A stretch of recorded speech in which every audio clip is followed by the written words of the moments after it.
କହିବା ମେଦବହୁଳତା ବର୍ତ୍ତମାନ କାହିଁକି ହୁଏ ଆମେ ସେ ବିଷୟରେ କହିବା। ମେଦବହୁଳତା ଗୋଟେ ଅସୁବିଧା କାରଣ କାହିଁକି ନା ବର୍ତ୍ତମାନ ଜୀବନଶୈଳୀରେ ଅସୁବିଧା ଜୀବନଶୈଳୀ ପରିବର୍ତ୍ତନ ଯୋଗୁଁ ଲାଇଫଷ୍ଟାଇଲ୍ ମୋଡ଼ିଫିକେସନ୍ ଉପରେ ଆମେ କେହି ଧ୍ୟାନ ଦେଉନାହିଁ।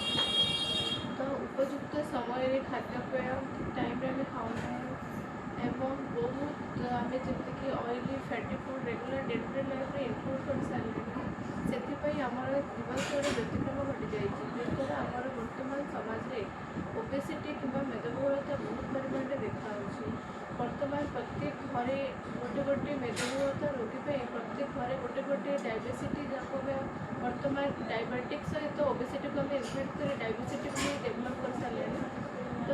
ସେଥିପାଇଁ ଆମର ଫାର୍ଷ୍ଟ କଜ୍ କାହିଁକି ହେଉଛି ଜାଣିବା ପାଇଁ ହେଲେ ଆମକୁ lifestyle modification and time of the pattern of life ସେଇଟାକୁ ଆମକୁ ମେଣ୍ଟେନ୍ କରିବାକୁ ପଡ଼ିବ। ଓଜନ ନିୟନ୍ତ୍ରଣ ପାଇଁ ଖାଲି ଯେ ଆମେ ଖାଦ୍ୟ ଜଗିଦେଲେ ହେଇଯିବ ସେଇଟା ନୁହଁ। ଓଜନ ନିୟନ୍ତ୍ରଣ କରିବାକୁ ହେଲେ ଆମକୁ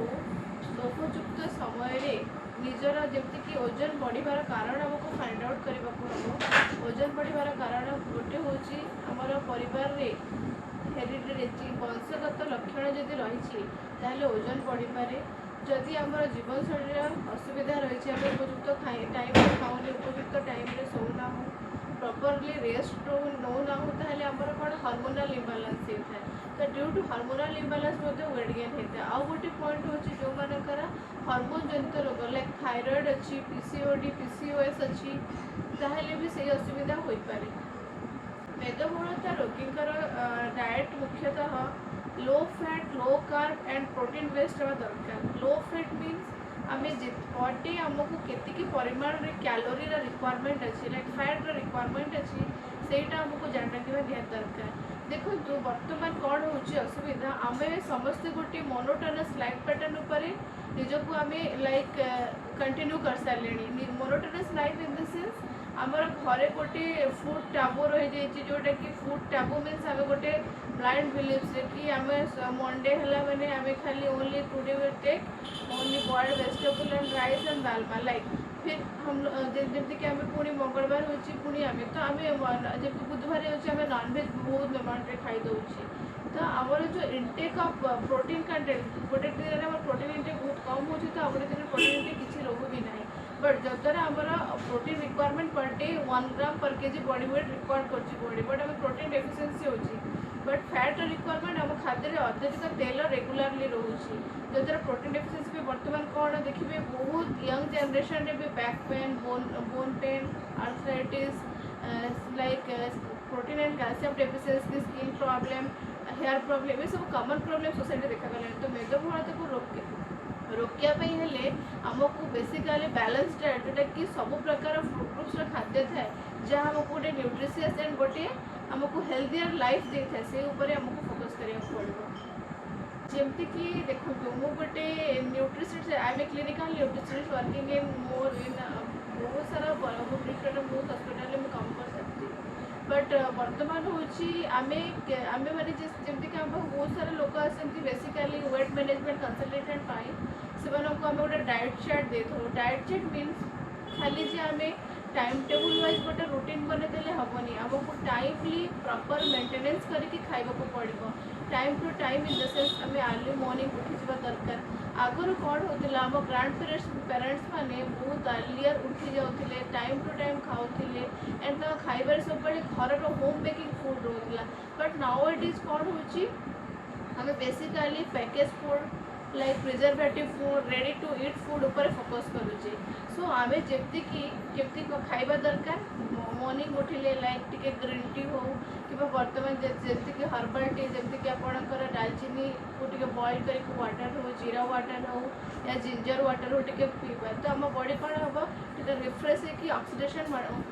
जो aunty oxidation movement body properly हम। नेक्स्ट आम कौन करवा ना ब्रेकफास्ट आम निहाती 8:30 to 9 भितर खाई ना दरकार। ब्रेकफास्ट जमीक आम कॉम्प्लेक्स कार्बोहाइड्रेट रिच एंड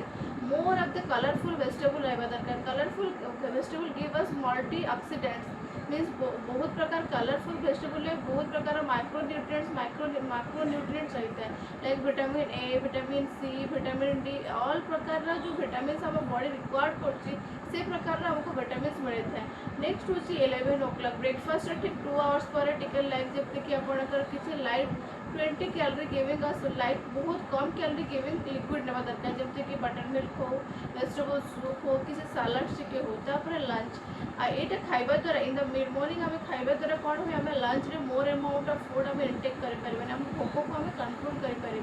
जो द्वारा आम वेट भी मेंटेन हम तो जिते पार आम राइस खाइले that to be brown rice complex carbohydrate rice खाइबा दरकार सालाड संतुला वेजिटेबल्स जिते आम खाद्य फाइबर कंटेंट अधिक रमर न्यूट्रिशन इनटेक भी से बहुत भल विटामिन डेफिशिएंसी केबे भी हेनी ता सहित गोटे पीस माछ हो कि 2 पीस चिकेन हो तो आम जिते प्रोटीन माने बैलेंस प्रोटीन से डाली हो एमती खाईपर एंड दही दहीटा प्रोबायोटिक जेहेतु आमर खाद्य हजम हम खाद्य प्रॉपर्ली जदि हजम हम आमर एसिडिटी कंटेंट बढ़िबनी आ एसिडिटी नहले आमर वेट गेन हबार कहीं आमर metabolism process due to that बहुत भल भाव होता है। नेक्स्ट हूँ इवनिंग जमती कि आम लो फैट स्नैक्स लाइक मखाना सालाड मखाना माने आमर जो पद्म फूलर गोटे कढ़ था बहुत लोग जानते मखाना बहुत nutrition omega 6 omega 3 fatty acid देता है तो सहीटा आम मैंने एज ए स्नैक्स यूज कर लाइक स्प्राउट सालाड देन आम जमी आमर ओडिया लोकंर बहुत हैबिट्स अच्छी इवनिंग मुड़ी चूड़ा खाइबे बट से ह्यूज अमाउंट मिक्सचर एड कर खाती बट जदि आम से किसी सालाड्स आइटम एड करके खाइबा जमी काकुड़ी पियाज टमाटो टिके लेमन जूस एड कर विटामिन सी भी हमको मिल जाव आमर वेट मेंटेनेंस में विटामिन सी रोल बहुत भल थाए तो सेमती आम गोटे आमर रिक्वायरमेंट हिसाब से खाइबा एंड राति 8:30 टू 9टा राति जिते आलिया डिनर करवा आमर वेट मैनेजमेंट से भल हम एंड हार्मोनल बैलेंस भल सो दैट आम वेट मेंटेनेंस प्रॉपर्ली करें। निहाती मेदबहुलता विभिन्न रोगर कारण कहीं आमर जदि वेट अधिक रमें विभिन्न रोगर सम्मुखीन होगा पड़े जमीती कि diabetic hypertension cardiac disorder neuropathy then varicose vein is a now a very common problem so ये सब प्रॉब्लम हो पारे तो आम वेट मेंटेनेंस जब ठीक रखा ताले वेट मैनेजमेंट है माने आम बॉडी ग्लूकोज भी नियंत्रण रहा ब्लड प्रेशर माने जोटा कि ब्लड प्रेशर कहीं होता है बेसिकली आम बॉडी रे कोलेस्ट्रोल परिमाण आम बॉडी माने तेल अंशर परिमाण अधिक हो जाए कोलेस्ट्रोल परिमाण अधिक है कौन हुए आम आर्टरी वेन रे आर्थ्रोक्लेरोसिस बोली एक प्रॉब्लम होता है जो द्वारा आम blood circulation enter through out the body through out the heart through out the brain properly हो न था